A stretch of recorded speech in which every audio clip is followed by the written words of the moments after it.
5060 세대에게 물어보면 무엇이 당신의 가장 큰 버킷리스트입니까 하면 아마도 여행이라고 답하는 비율이 높을 것 같습니다. 알아두면 좋을 여행 경험의 트렌드에 대해서 살펴보도록 하겠습니다. 먼저 첫 번째로 코로나 이후에 관광 트렌드가 어떻게 변했는지 맥킨지에서 나온 최근의 여행 고객 경험 활성화에 대한 보고서를 살펴보고요. 그리고 베이비 부모들이 원하는 관광 트렌드, 특히 경험 중심이 무엇인지, 그리고 끝으로 누구나 나이가 들면 이제 신체적인 어려움을 겪게 되는데 그러한 누구나 다 후천성 장애인이 될 가능성이 높은데요. 그들을 위한 배리어 프리 관광 트렌드를 통해서 시니어 삶에 주는 의미와 전망을 살펴보도록 하겠습니다. 안녕하세요. 저는 시니어 라이프 비즈니스를 연구하는 최학입니다. 먼저 코로나 이후의 상황을 보면요. 아무래도 안전에 대한 관심이 높아졌을 겁니다. 그리고 특히 최근에 이제 오미크론이 더욱더 극성을 부리면서 굉장히 몸을 움츠러들 수밖에 없습니다. 고령자인 경우에 사망 위험률이 증가할 수도 있고 또 무엇보다도 안심, 안전에 대한 그 관심도가 타 연령 대비 높아질 수밖에 없는 시기이기 때문에 더 그런데요. 관광에 있어서도 이런 안전에 대한 개념 그리고 개별 관광 이런 것이 조금 더 강해지지 않을까라고 전망하고 있습니다. 맥킨지 보고서에서 굉장히 재미난 보고서를 냈는데 고객들이 경험하는 특히 여행에 대한 마술을 다시 불러올 그런 경험에 집중하라라는 보고서 내용입니다. 이 내용을 보면 먼저 서서히 그 트렌드, 여행에 대한 수요가 늘어나고 있음을 보여줍니다. 점차 오미크론이 이제 정점을 맞춰가는 북미의 경우에 이것이 더 우상향할 것으로 보여지고요. 우리나라도 아마 조심스럽게 여름쯤 되면 이제 여행에 대해서 특히 해외여행을 할 때 문제가 됐던 격리 기간이라든지 이런 것들이 해제가 되면서 점차 그동안 막혀있던 여행에 대한 수요가 굉장히 커질 것으로 생각하고 있습니다. 최근에 한국 및 숙박을 경험하신 분들에게 만족도를 물어보니까 당연히 조금 더 높다라고 얘기를 했습니다. 그 이유는 최근에 여행 상품 중에 비행기에서만 하늘을 날아서 면세점을 사용하는 이것조차도 인기가 있었을 정도라고 하는데요. 마찬가지로 전반적으로 한 2년 정도 넘게 묶여있는 여행에 대한 수요에 대한 꿈틀거림을 느낄 수 있습니다. 2001년 마지막에 물어봤지만 고소득자, 이 수익 관점으로 약 연 1억 이상 그 소득자인 경우에 여행에 대해 관심이 얼마나 있는지를 물어보니까요. 당연히 25세에서 40세 정도의 연령이 82% 정도는 그 고소득자 중에 82%는 여행에 대한 관심이 굉장히 크다라고 할 수 있습니다. 반면에 젊을수록 어떠한 현재 일을 하기 때문에 현금 흐름이 발생해서 관심이 높고요. 반면에 베이비 부머인 57에서 75세인 경우에는 그래도 고소득자의 한 약 절반 정도 또는 적게는 그 30에서 40% 정도 이상은 이러한 여행에 대한 수요가 있음을 우리는 알 수 있습니다.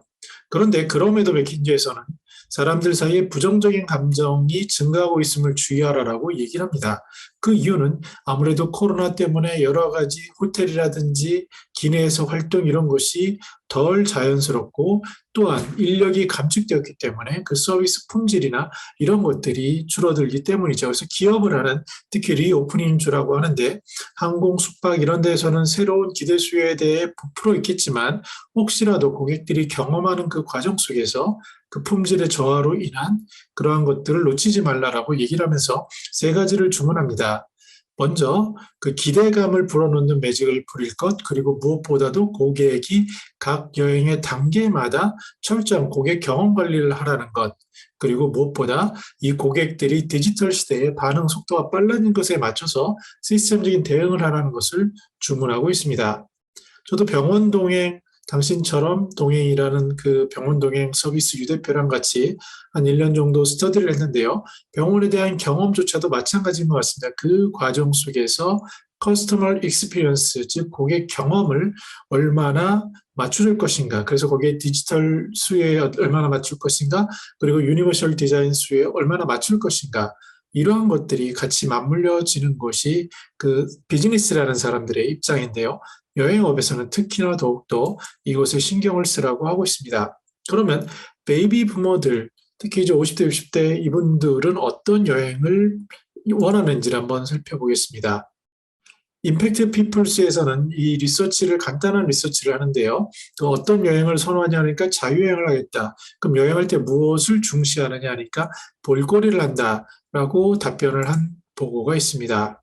그런데 뉴스핌에서 나온 슬기로운 노년층 여행 생활을 위한 시니어 관광, 한국은 시작 단계라는 칼럼에 그 50 플러스 재단의 고선주 본부장님께서 이런 얘기를 하고 있습니다. 그들은 베이비 부머들은 발견을 하고 싶어하고 활동에 또 참여하고 싶어하고 기술과 지식을 얻기 위해 그들의 인생을 풍부하게 해줄 경험을 원한다라고 얘기하시면서 어떤 하나의 사례로 20대 리즈 시절 사진 올리기 현상 이런 것들도 얘기를 하고요. 다시 20대를 재현하고 싶다. 그리고 자신의 자부심을 고양시키는, 즉 자신을 재발견하는 그런 특성을 가질 것이다라는 얘기를 하면서 여행이라는 게 경험, 학습 이런 것들이 맞물러진 자아를 발견하고 활동에 참가하고 경험을 추구하는 것으로 나타날 것이다라고 전망하고 있습니다.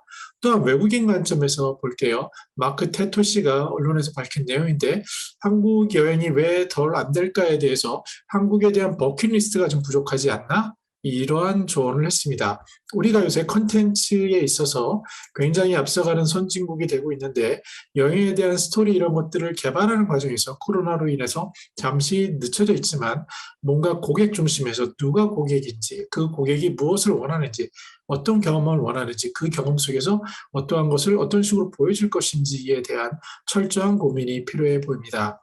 고령층 국내 관광 활성화 방안 연구라는 한국문화관광연구원의 보고서에서는 고령층 관광객을 아주 심플하게 이렇게 나눴습니다. 뭐냐면 소득과 건강으로 나눴죠. 아무래도 관광이라는 것 관점에서는 비즈니스 관점에서는 소득도 높고 건강한 분들을 타겟으로 할 겁니다. 그런데 이 베이비 부머 세대가 늘어나고 연령층이 초고령화되면서 그럼 나이 드신 분들, 75세 이상 건강 수명이 지난 분들은 여행에 대한 수요가 없을까요? 이러한 질문들이 새롭게 등장하고 있는 거고 이것에 맞춰서 어떠한 식으로 여행 상품이 개발되는지 특히 그 고령 선진국이라고 할 수 있는 일본의 사례는 우리에게 많은 도움을 줍니다. 그런데 2016년에 지금부터 한 6년 전이죠. 그때 만들어진 여행 실태를 보게 되면 주목할 부분은 여행을 왜 안 합니까? 하니까 여가 시간이 마음이 부족하다, 마음의 여유가 부족하다. 50대의 경우에 이것은 시간이 지났다고 바뀌는 것은 아닐 것 같습니다. 저 같은 경우도 굉장히 여가 생활을 즐기고 또 특히 산에 대한 설렘이 있었지만 지금은 그런 것이 굉장히 많이 사라졌는데 그 가장 큰 이유는 마음의 여유가 부족한 것 이런 것이 있고요. 그 마음의 여유는 경제적 여유와 굉장히 밀접하게 관련돼 있습니다. 그리고 건강상의 이유를 얘기하고 있고 60대 이상에서는 건강상의 사유, 그 다음에 여가 시간이 마음의 여유 부족, 경제적 여유 이러한 것들이 맞물려 있는 것을 알 수가 있습니다. 그럼에도 불구하고 여행을 왜 가느냐라고 2016년에 물어봤을 때 그때는 가족, 친척, 친구 방문, 또 여가, 외락, 휴가, 사업 및 뭐 업무상 목적 이런 것을 50대가 얘기했고 60대인 경우에는 여가, 위락, 휴가, 가족, 친족, 친구 방문, 건강 치료 이렇게 얘기를 하는데 건강 치료라는 것이 나이가 들어감에 따라서 이제 필요한 것으로 나타나고 있습니다. 2016년만 하더라도 어떤 여행지 주요 활동이냐에 대해서 자연 및 풍경 감상이라는 다소 수동적인 것이 많이 있음을 알 수 있습니다. 앞에서 오신 베이비 부모인 경우에 이런 것들은 이제 넘어섰고요. 특히 젊은 층을 보시게 되면 직장인의 경우에 뭐 모두가 그렇진 않지만 제가 있었던 저뭐 20년 전만 하더라도 그때 당시에도요. 굉장히 고소득을 받는 젊은 직장인의 경우에 굉장히 여유가 있고 이런 친구들은 한 달에 한 번씩 해외여행을 가는 것을 보고 깜짝 놀랐습니다. 근데 물론 지금 코로나로 막혀 있지만 이러한 트렌드는 굉장히 아직도 살아있는 것 같고요. 특히 젊은 사람들 입장에서는 여러 가지 우리나라의 경제적 위상이나 소득이나 이런 것과 맞물려서 예를 들어서 동남아나 가까운 경우는 쉽게 여행을 하는 것이 현실임을 또 심지어 중고생만 하더라도 일부 학교에서는 외국으로 여행을 하는 것이 너무나도 자연스러워지는 그런 모습까지 발전하는 것을 우리는 엿볼 수 있는데요. 시장의 관점에서 여행이라는 관점을 이렇게 볼 필요가 있습니다. 자신의 풍경을 보고 쉰다 이거에 넘어서 커뮤니티를 형성을 한다. 그러니까 이제 같이 동호회끼리 가는 거죠. 그래서 제가 아는 지인의 경우에는 뭐 굉장히 경제적인 수준이나 건강 수준이 높은 경우인데요. 갑자기 북극에 있는 뭐 오로라를 보고 싶다 이렇게 얘기를 하면 그 카톡방이나 올리게 되면요. 그 주변인들도 비슷한 아주 여유로운 삶을 살고 있기 때문에 쉽게 모여서 그 다음 주에 이렇게 가는 것을 볼 수 있고, 특히 은퇴하신 분들 중에서도 연금 소득이 탄탄하신 분들의 경우에 어디 갈까 했을 때 굉장히 어려움 없이 그냥 갈 수 있는 그런 여지가 많은 것을 볼 수 있습니다. 물론 그렇지 않은 분들도 많고 평생 외국 우리나라를 떠나지 못한 분들도 많이 계십니다. 그러나 이걸 비즈니스 관점에서 봤을 때는 수요가 굉장히 천차만별이겠구나라는 것을 느낄 수 있고요. 또한 이제 그다음 나이가 들면 가족 유대가 중요하죠. 특히 손자녀나 이런 가족들이 외국에 사는 경우는 아마 주변에서 쉽게 볼 수 있을 겁니다. 저 같은 경우만 하더라도 친인척이 외국에 사는 경우가 굉장히 많은데요. 그렇다 보니 나이 드신 분도 그렇고 물론 그렇지 않은 분들도 계시지만 또 젊은 세대로 보면 오히려 외국인과 결혼하신 분들도 어렵지 않게 찾아볼 수 있습니다. 이런저런 이유로 가족들을 보러 가는 여행들, 특히 로드 스칼라 프로그램 같은 걸 보면요. 길거리에서 교육을 한다는 건데 손자, 손녀가 함께 교육을 하는, 역사 교육을 하는 이런 프로그램이 있습니다. 그래서 이 교육이라는 것도 연결이 되고요. 특히 이제 가정유자는 그랜드 페런스 이코노미라고 해서 손자들에 대해서 할아버지 할머니인 조부모가 주는 경제력을 가진 어떠한 그 영향력 있는 경제 규모를 말하는데요. 이 중에 교육이라는 것은 굉장히 중요하고 특히 우리나라의 일부 금융권에서는 손자녀와 같이 떠나는 예를 들어서 그 외국의 저명한 학교에 가서 공부하는 이런 프로그램도 개발하고 시행했던 경험이 기억이 납니다. 휴양과 치유에 대해서는 웰니스 산업이라는 것으로 많이 발전을 하는데 이걸 무슨 예시가 있냐면 나이가 들어서 만약에 건강상의 어려움을 느끼신 분들은 당연히 힐링하고 치유하는 것을 원할 겁니다. 그리고 외국의 경우에 보면요. 외국의 그 임원 사례를 보면 워크숍을 하는데 굉장히 예를 들어서 스위스 호텔이라고 하고요. 스위스 호텔에서 프로그램을 하는데 워크숍에 어떤 것을 하냐면 요가나 아니면 이런 힐링 프로그램이 어느 정도 들어있는 것을 알 수 있습니다. 이런 식으로 점점 트렌드는 어떠한 휴양, 치유 이런 것들이 맞물려져 있는 그런 것을 우리가 엿볼 수 있습니다. 그런데 중요한 것은 시니어들은요, 누구나 다 나이가 들면 장애인이 됩니다. 쉽게 얘기해서 노인장기요양보험 등급을 받는다는 분들은 누군가의 도움이 필요하신 경우인데요. 그것을 장애라고 할 수 있죠. 그래서 누구나 후천성 장애를 갖게 되죠. 주변에는 불의의 사고로 인해서 장애를 겪으신 분들도 많고요. 장애인단체와 얘기를 하다 보면 오히려 사후에 성인이 된 후에 되는 후천성인 경우도 많이 알 수 있습니다. 그런데 누구나 만약에 다리를 절뚝거리거나 와상 환자가 되거나 휠체어를 타시거나 지팡이를 짚거나 이런 경우에 뭔가 도움이 필요한데 이것을 베리어 프리 관광이라고 합니다. 그래서 누구나 장애인이 될 수밖에 없는데 안 되면 좋지만요. 이것은 우리의 현실이기 때문에 여기에 대한 트렌드도 볼 필요가 있는데 일본인 경우에는 장애인이 되더라도 그림에서 보신 것처럼 휠체어 타고 온천 여행도 거뜬하다라는 얘기를 하고 있습니다. 심지어 더 나아가서 몸을 못 움직이는 분을 위해서 버킷리스트 여행 같은 것도 있는데요. 옆에서 두세 명이 붙어서 바닷속을 스킨스쿠버 다이빙을 한다든지 이런 것들도 실제로 일어나고 있는 그런 여행. 물론 또 아주 많지는 않지만 그렇고요. 우리나라에서도 이런 개념이 있었을 때 초기 도입을 어떤 노인복지관이나 그런 곳에서 일하시는 분들이 사회복지사 선생님들이 시도를 한 경험을 들은 적이 있습니다. 근데 여전히 그때에는 어떤 수익의 관점이 담보되지 않기 때문에 여러 가지 제약 요소가 있고 특히 옆에서 사회복지사 선생님들이 도와준다 하더라도 그 어르신들이 가는 그 환경이 열악한 경우가 많기 때문에 여러 가지 불편한 요소가 있을 수밖에 없습니다. 고령 쪽에 먼저 우리보다 앞선 일본에서는요, 어떠한 이러한 베리어 프리 여행 상담 센터라는 것, 그리고 지원 단체라는 것을 굉장히 많이 준비하고 있고, 특히 베리어 프리 관광 단지라는 것을 홍보하고 있습니다. 그 중에 이제 하나 오더메이드라고 이제 주문형 여행이죠. 그 사례 중에 이제 눈에 띄는 걸 하나를 보면요. 미국의 3개 도시를 여행하는 겁니다. 그래서 장애인 당사자가 계시고 이제 개호자가 계신 거겠죠. 그랬을 때 프로그램이 이제 흥미로웠던 게 미국의 뉴욕, 라스베가스, 샌프란시스코 3개 도시를 여행하는데 목적에 있어서 메이저리그 야구 경기, 그리고 휴식을 취하는 것, 뉴욕 양키스와 텍사스 레인저즈의 3경기 관람가를 모두 확보하고 어떤 선수가 출전의 경기를 볼 수 있다. 이런 식으로 다가옵니다. 만약에 제 자녀들에게 여행을 가라고 한다면, 지금 이제 고등학생인데요. 이 친구는 모든 축구에 관심이 굉장히 많습니다. 그래서 당연히 이 친구가 자기가 여력이 되고 시간도 되고 경제적 여유가 되면 가장 먼저 하고 싶은 것은 바로 프리미어리그를 직관하는 거가 될 것 같습니다. 이렇듯 자기가 원하는 꿈, 소망을 이루는 것, 즉 버킷리스트라고 할 수 있는데 이런 것들과 관련된 것을 설계하는 프로그램이 만들어지고 있는 겁니다. 근데 장애 유형별로 국내 여행을 했을 때 어떤 불편함이 있냐를 물어보니까 아무래도 전문 관광 가이드가 아직은 없을 수 있고 또 교통수단이라는 것도 휠체어를 탈 수 있는 그런 차량이나 움직일 수 있는 곳, 또 그곳에서 다시 이동할 수 있는 것, 식사인 경우에도 아무래도 여러 가지 고민할 것들이 있고요. 숙소라든지 편의시설, 또 정보, 또 남들이 보는 시각, 이런 것들에 있어서 다방면으로 개선이 필요한 부분으로 보여지고 있습니다. 우리나라에도 이미 장애인을 전문으로 하는 업체가 있습니다. 그 속사정은 제가 못 들어봤지만 이제 코로나로 굉장히 고생했을 것 같고요.